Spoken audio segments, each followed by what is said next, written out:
Okay, so our first order of business is our public forum.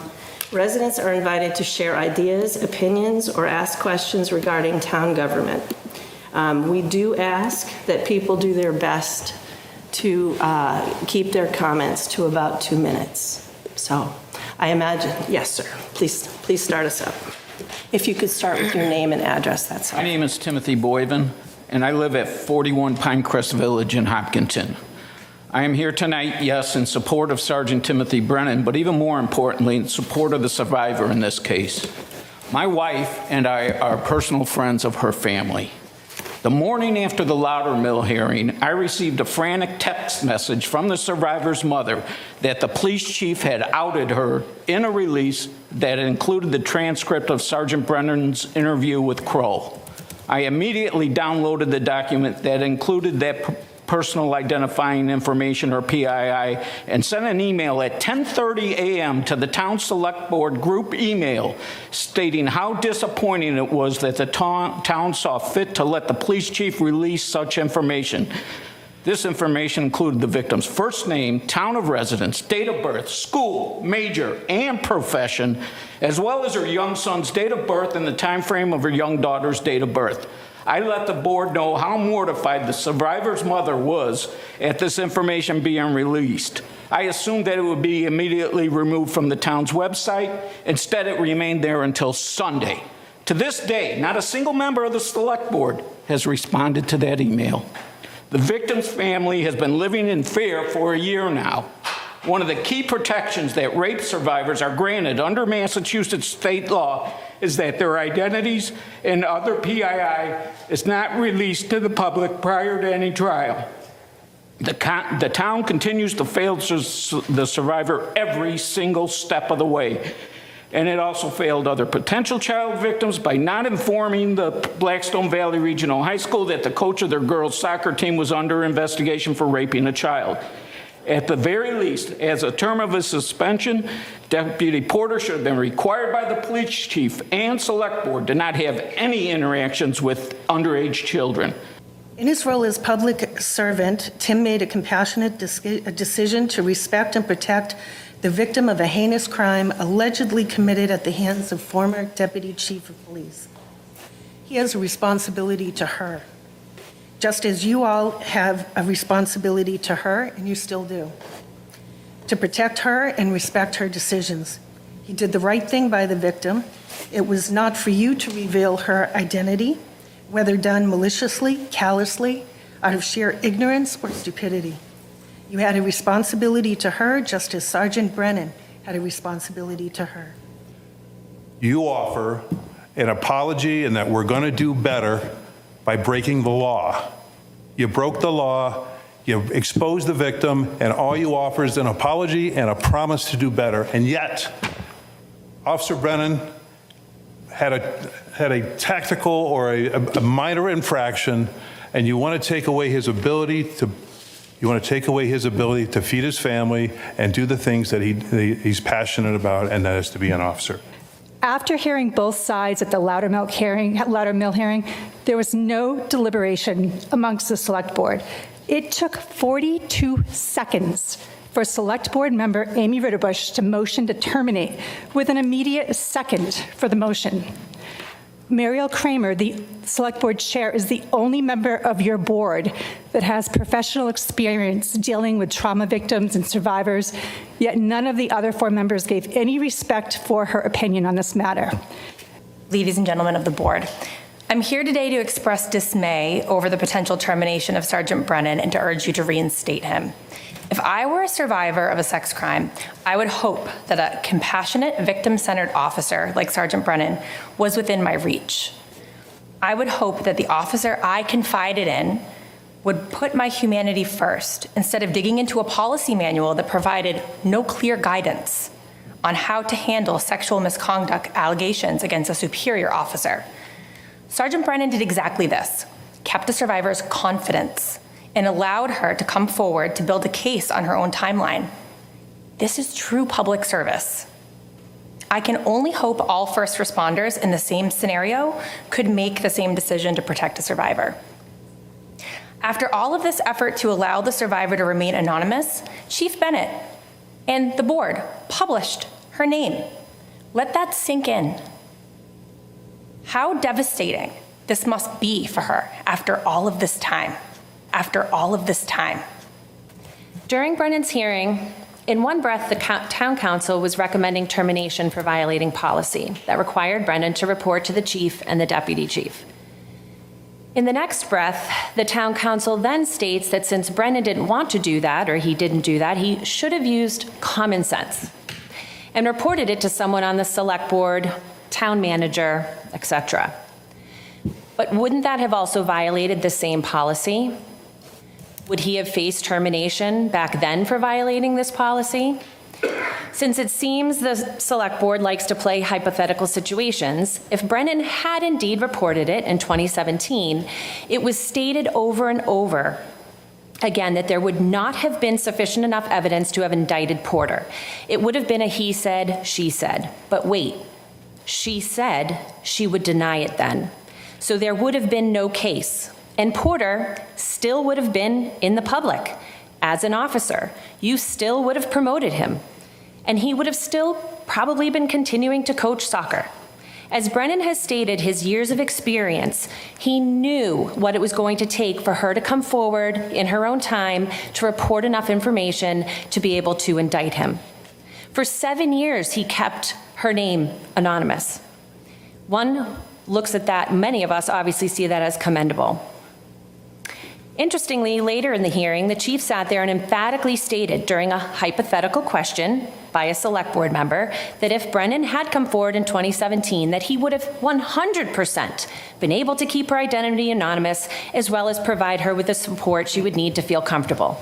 As we've heard tonight, she's still not receiving anything, any support, as Brennan's family is not. 2 minutes coming up, Sibby. Yeah, thank you. And obviously the name's been released. I would like to address the revisionist history that at least 2 of the members of this board entertained during the Sergeant Tim Brennan hearing.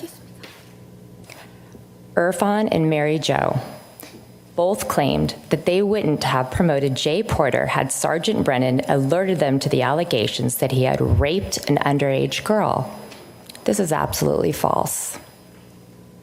That reality is that you would have done nothing different than what you did. Without a cooperating witness or any criminal complaint, there would be no reason for you to not vote for Porter to advance him through the ranks. And it is disingenuous for you to now claim otherwise when during Porter's confirmation hearing for deputy chief, both of you were clearly enamored with him. Irfan called him the man of the hour. And Mary Jo, you said you'd known him for many years and there was no one better for the job. You both are saying this because you are trying to wash your hands of this, but no one has clean hands here. The select board is the appointing authority, and if you didn't do your due diligence, that's on you.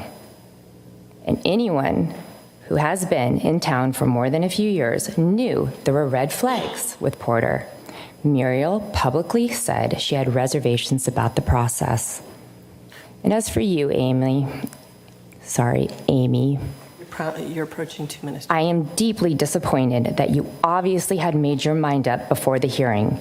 You read a prepared statement that tells me that if somebody had come to you with an allegation about Porter, you would have dismissed it, already have drawn your conclusions, and then posting the victim's information. John Spinelli, 42 Alexander Road. Just before I came up here, I just want to let you know I did speak to Tim Brennan on the phone, and he wanted to kind of let it be known that he was unaware of this. He is deeply touched, but he is unaware that this event was taking place. I'm also in a very unique situation where I think I'm probably one of the only few people in the room that has a 27-year law enforcement career at the county level and state. And 15 of those years was in internal affairs. So I've had the opportunity to professionally work hundreds of internal affairs investigations, some against fellow officers, staff members, in multiple different capacities. I will say, and reviewing the information from this case, it's disturbing to say the least that we're even all sitting in this room. This incident should have been handled completely differently. And within several weeks of this coming out, the chief had the opportunity to address this administratively. This is a minor policy violation. You're looking to take this man's career and fire him. I think there's probably some people in this room that should lose their jobs. Tim Brennan's not one of them.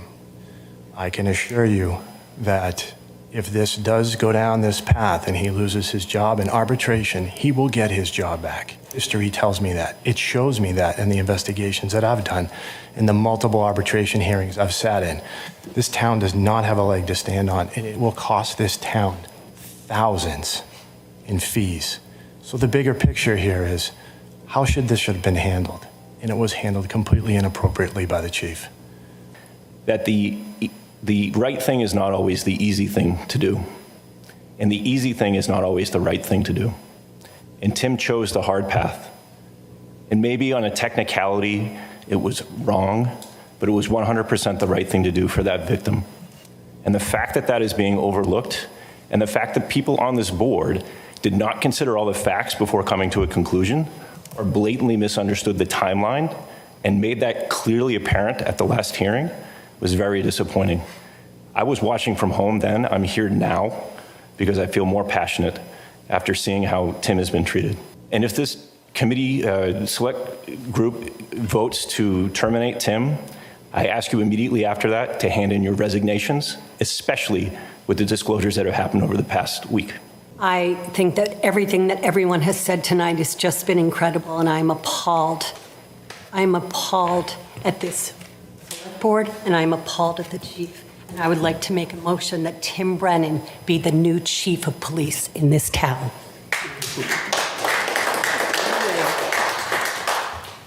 Obviously, they weren't either reading the report or they were just ignoring it, or that it was just appalling that we're holding this guy's job in question, his livelihood, based on those things. I try to be a very objective person, and I tried to see from a different side, and I just don't see it, and I don't see how you folks do. And the other thing that really concerns me is we're ready to throw his career away, we're ready to fire him for a policy violation, but we had two people that just broke the law, and they're still sitting in their positions. They haven't resigned, they haven't been charged with anything, and it just, it's the hypocrisy of that just gets me. We can't take one thing and say, we're ready to do this because it's so serious, a policy violation, but a criminal act, well, we'll deal with that later. I've been in the town for over 25 years, and I've never seen this kind of citizen support for an issue so overwhelmingly in favor of what everyone has spoken about here tonight, and that's to reinstate Tim Brennan. Kind of the flip side of that is I'm seeing no one that says this is the right thing to do. I mean, I think we have a sizable population in this town of rational people. They've looked at the evidence, considered it carefully, and have said that this is the wrong action to take. Conversely, I've not seen anyone outside of the three people up here that one that brought up the motion to accept the termination, and the other members not here, but the other three members that said, you know, okay. And I wonder why. Why would an entire population of a town, having read all the facts and that you have access to, come to a different conclusion? So you're in the less than 1% or 1/10% that seems to support this action that's been recommended. I'm not here to talk about Tim. There are countless others to do that. I wanted to just comment on what I saw at the hearing. From this board, it was appalling, breathtakingly so. The level of unpreparedness, how disengaged, confused, and quite frankly, utterly incompetent behavior was really, I was caught off guard. This town deserves better. And instead of stepping up and rising up to address what the bigger issues were post, like outing this poor victim, the alleged potential crime perpetrated in that process by Ms. Ritterbusch, by the chief. You choose to focus on typos in the town charter that would ostensibly give the chief more power this coming May. Proves once more that you are not fit for this office. This town deserves better, and I will let you know, and I wanted to just look you all in the eye, that when you are asked to be recalled, and it will happen, you'll know that it was the town that spoke up. We need better, we deserve better. Sergeant Brennan's been a loyal Hopkinton public servant for over 20 years, more time than many of you combined. His exemplary service has been shown throughout the community longer than any of you. In his role as a public servant, he made a compassionate decision to respect and protect the victim of a heinous crime. This seems to be lost on this board, and I don't know why. You've watched as town council and the police chief distorted the facts and tried to unfairly blame Sergeant Brennan for the vetting of former Deputy Chief Porter, when that responsibility lies squarely with the chief. We, the taxpayers of the town of Hopkinton, implore you, the Select Board, to retain Sergeant Brennan as a member of the Hopkinton Police Department. This unprecedented motion for termination requested by the chief has shown to be capricious and personal and grossly overstated the facts with regards to a minor policy violation, which should have been resolved with a letter of reprimand or a brief suspension. Utilizing the overpriced, one-sided quasi-investigation by Kroll sought to divert the attention from the chief's own shortcomings. These shortcomings are further evidenced by the chief's posting to a department website the victim's confidential and legally protected identity. Your own town attorney and the chief specifically and emphatically referenced that report. 2 minutes. Either of those actions are either complete incompetence or personal malice towards Sergeant Brennan. Either one of those things is unacceptable. End this embarrassment. Bring Sergeant Tim Brennan back to work. Thank you, sir. Thank you.